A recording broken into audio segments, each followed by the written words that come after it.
Tous, aujourd'hui, on se retrouve pour des travaux de irrigation et paillage des tomates, des premières tomates. Vous pouvez le voir, j'ai déjà commencé. Alors ça, c'était fait hier, entre-temps il a plu. C'est pour ça que c'est différent du copeau qui est là-bas. Alors j'ai mis mes premières plantations de tomates qui vont jusqu'à là-bas. Alors, à mon avis, dimanche prochain, sur le point de vue de dimanche prochain, on sera peut-être arrivé dans le milieu du champ. Alors là, c'est un test de copeaux. L'année dernière, j'avais pas mis de paillage. Et sur les kiwis, j'ai testé le paillage au foin, qui est pas génial. J'ai pu constater que l'herbe pouvait passer à travers. Alors, on verra ça après, parce que je vous emmènerai sur les kiwis pour qu'on fasse la comparaison des deux paillages. Alors, comme vous pouvez le constater, j'ai mis des tuteurs sur les premiers pieds de tomates, mais je sais pas si je vais bien laisser ceux-là. Et là, on a quelques tomates cerises. Alors, qu'est-ce que j'ai fait? J'ai tendu mon tuyau de goutte à goutte avant, parce qu'on m'a demandé avec quoi j'arrosais. Alors, comme vous pouvez voir, le tuyau est là, il passe le long des tomates. Alors, je mets mon paillage par-dessus. Vu que pour le moment, le temps, comme vous pouvez le voir, il est gris, il fait que de pleuvoir, je vous le dis souvent dans les vidéos où on se retrouve sous la pluie. Je le passe pour cet été. Alors, je passe mon tuyau. Et après, j'aurai juste à écarter un petit peu, retrouver mon tuyau, le percer, comme vous pouvez le voir, il est là.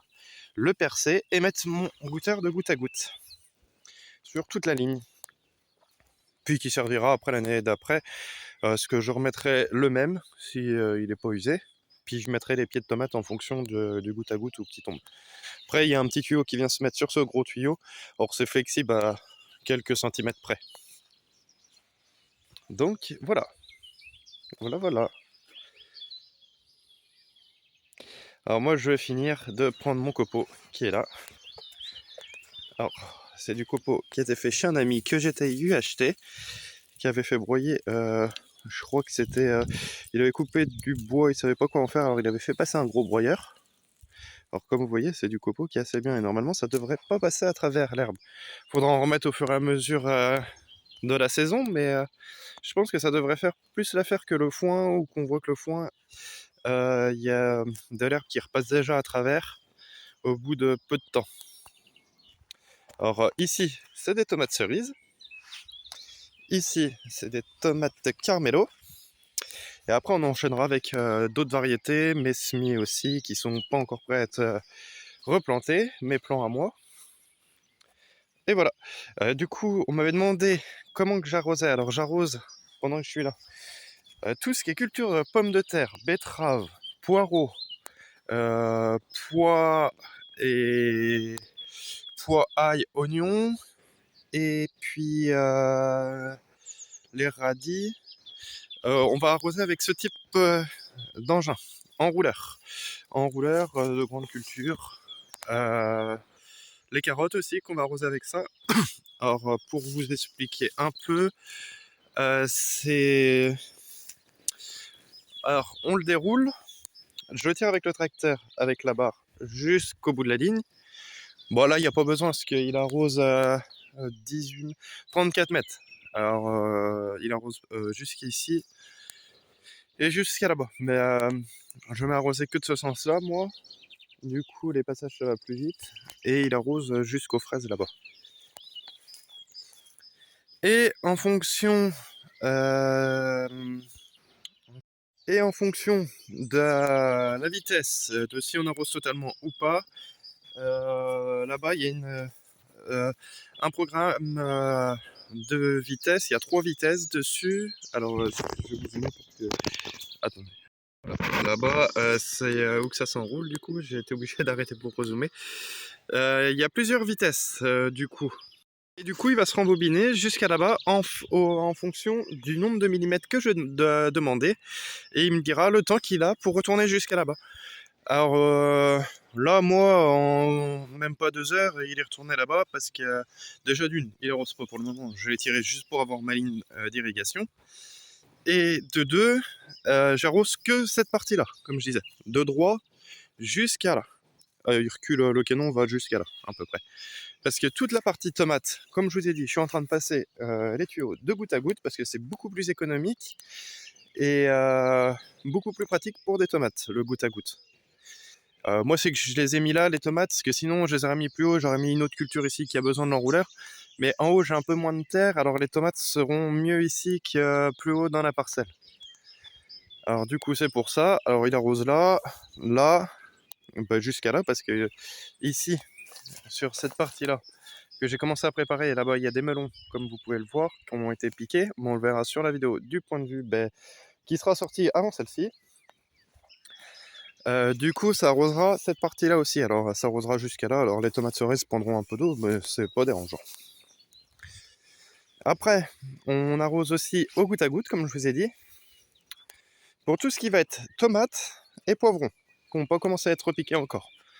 Alors, excusez-moi. Là, on a des tomates cerises, comme je disais. On va en mettre encore jusqu'au bout là-bas. Tomates cerises. Après, on partira sur une autre variété, comme ici. Là, on a 24 pieds de Carmelo demi pour le moment. Et il y en a d'autres à venir.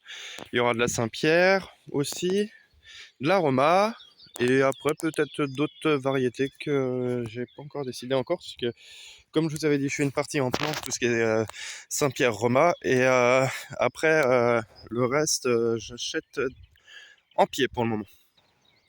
Donc voilà, goutte à goutte en rouleur pour l'irrigation.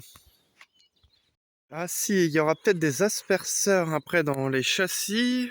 J'ai trouvé une solution du coup maintenant pour l'irrigation des châssis.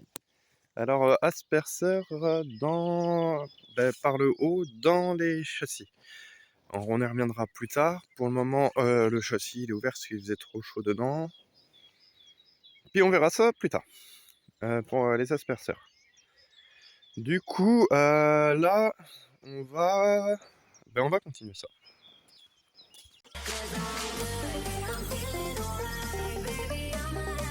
Il y a eu un petit souci vidéo au moment de l'enregistrement de ce que j'étais en train de faire sur la petite vidéo de courte durée que vous allez voir en rapide du coup. Ça peut enregistrer tout ce que je voulais. Du coup, je sais pas si ça se verra bien, mais du coup j'ai mis en gros le copeau. Maintenant je vais bien le remettre autour de mes pieds. Je l'ai emmené en gros. Ce que je fais, c'est que les plus petites branches qui sont en bas, je les coupe comme ça, hop, parce que il va y avoir le copeau au pied tout simplement déjà d'une, et pour donner plus d'énergie à la tomate quand on va repartir. Alors ce que je fais, c'est que j'enroule bien le pied de copeau comme ici. Alors là, j'ai juste déposé en gros du coup, et maintenant je vais bien le remettre autour des pieds. Alors je vais couper, je vais faire ça. Et je vous remonte après. Et pour tenir le tuyau bien droit, j'ai mis des piquets de clôture en fer pour le maintenir. Juste appuyer un peu dessus pour qu'il soit plat. Et après, avec le pot du copeau, comme vous voyez, il bouge plus. Et vu que c'est du goutte à goutte, il n'y aura pas de pression dans le tuyau, alors il ne relèvera pas non plus. Et voilà, paillage fini des premiers pieds de tomates. Alors là, j'ai laissé de la marge parce qu'on va continuer la ligne. De l'autre côté, c'est pareil. Alors comme je disais, c'est pour ça, parce que ça a été coupé, j'avais plus d'espace. J'ai laissé de la marge ici, parce qu'on continuera la ligne de ce côté. Et là-bas, c'est pareil, c'est pour ça que le paillage, il s'arrête, il n'est pas trop... il est pas trop gros sur les côtés, parce que c'est pour la reprise après qui va continuer la ligne d'ici jusqu'à là-bas, en bout de champ, et là-bas, jusqu'au bout de champ là-bas. Voilà pour le paillage des tomates. Alors on verra si c'est assez large, parce que ce sera peut-être pas assez large. Je l'élargirai un petit peu plus si je vois que c'est pas assez large ou pas assez consistant en grosseur de paillage. Bon, pour ce qui est du reste, il nous reste un peu de copeaux. Alors qu'est-ce qu'on va aller faire avec ce copeau qui reste? On va aller tout simplement l'emmener au kiwi pour pailler 2-3 pieds de kiwi. Avec ce qu'il y a là pour faire un test entre foin et copeaux. Au kiwi, alors comme vous voyez là, on va éviter de rester trop dans le champ aussi, parce que vu qu'il a plu, on voit les traces de tracteur qui y sont. Après on va rattraper ça avec la machine quand on viendra désherber le sol, mais faudra éviter de trop tasser quand même. Parce que sinon le paillage descendra si ça continue. Et ce qu'on aura fait, ça servira à rien. Alors allez, hop, on s'en va au kiwi. Alors nous voilà sur les kiwis qui avaient été malades, qui ont été traités. parce qu'il y avait des petits trous dedans. Mais ça fera le sujet d'une autre vidéo, comme ce kiwi qui s'est cassé la figure, parce qu'en fait les deux lignes sont en face de elle à peu près, mais vu que ces plants étaient plus petits que ces quatre-là quand je les ai eus, du coup il faut que je tende un troisième fil que je vais faire dans la journée. Et bah là on est là pour le paillage. De toute manière j'ai pas ce qu'il faut pour faire le bricolage qu'il faudrait faire ici, parce que je pensais vraiment que ça aurait, vu qu'ils étaient petits, qu'ils auraient mieux tenu que ça. Comme vous pouvez le constater un petit peu sur l'évolution des kiwis, tac, je vais pas trop vous en dire, parce qu'en fait il y aura un point de vue ce dimanche bah, qui sera passé, alors je vous expliquerai tout ça. Alors on va se cantonner au paillage, au mieux de s'éparpiller. Je vais pailler les pieds de kiwi, et je vous montre après la différence entre ceux-là et ceux-ci. Et voilà, alors le caisson est à peu près vide. Il était plein au début quand j'étais le chercher pour les tomates. Alors voilà le paillage du kiwi. Du coup, au copeau. Alors là, il faut l'éparpiller un peu. Hop. Hop. Et voilà. Le paillage des kiwis au copeau. Du coup, et voici celui fait au foin. Et au foin, là, c'est ce que je reproche au foin, c'est que des fois il y a des petites graines dedans et ça repousse quand même à travers, vous voyez. Là, il serait grand temps de remettre du foin par-dessus le paillage qui a été fait. Ce que je voulais faire et que j'avais pas pris le temps de faire ici, c'est que je voulais que la ligne soit entièrement paillée. Comme ça, il n'y a pas d'herbe qui repousse de trop. Pareil pour là-bas le paillage au copeau, mais le problème c'est qu'il y en a pas assez pour finir la ligne. Et puis bah, ces deux-là, je les paillerai quand j'aurai fini de mettre la dernière ligne de fil en dessous, une autre ligne pour pouvoir les attacher. Mais ils seront paillés au foin, ceux-là, parce que vu que j'ai plus de copeaux, puis que j'irai pas en rechercher tout de suite. Ce que pour le moment, le paillage au copeau, c'est en test, voir ce que ça va donner comparé au foin, comme vous voyez, que ça repousse à travers. On voit des endroits. Alors là, je vais en remettre du foin, parce qu'il faut en remettre de temps en temps, ça se dégrade beaucoup plus vite que les copeaux, faut le savoir. Bah après, moi, comme vous voyez, tout ça, je fauche et j'en fais du foin. Alors pour le paillage, il y aura des choses paillées au copeau et toujours des choses paillées au foin paille, de toute manière. Parce que les copeaux, c'est faut couper des arbres, les ébrancher. C'est pas forcément la politique de la maison, de la déforestation pour faire du copeau. Alors moi, ce que je fais là, c'est que c'est un copain qui avait élagué ses haies pour ses vaches, il me semble, ou pour passer le long avec le tracteur. Alors c'était tout du copeau de branches, d'élagage pour l'entretien. Et moi, je vais en avoir à faire aussi. Comme vous voyez, ça déborde. Alors je vais retourner en acheter chez mon ami qui fait du café Scopo, parce qu'il en avait fait, il avait dit, puis il en avait fait trop à l'époque, alors il en a beaucoup de reste sur les bras. Alors je vais continuer d'aller en acheter, et moi, là de toute manière, là ça va être trop tard pour l'entretien des arbres, mais j'en aurai aussi un peu à faire. Alors on verra ce qu'on pourra faire avec le copeau, et le reste, ben, on le fera. Après on fera un stock de copeaux au fur et à mesure du temps, parce que comme vous voyez, comme vous avez pu le voir, c'est bien boisé chez moi. Alors, puis j'ai de l'entretien à faire pour passer les tracteurs, des branches aussi à couper à certains endroits. Alors on verra la quantité de copeaux qu'on aura pour l'année prochaine. Mais pour le moment, on fera au foin et avec le stock de copeaux que je vais aller acheter. Et du coup, parce qu'après là, vous voyez, j'ai coupé des genêts, mais je pense pas que ça fera du bon copeau. Il y aura tout ça aussi à couper pour que ce soit plus propre. J'espère que cette vidéo sur le paillage des tomates et des kiwis vous aura plu. Et sur aussi la brève explication sur l'irrigation, mais on en reviendra quand on la mettra en route.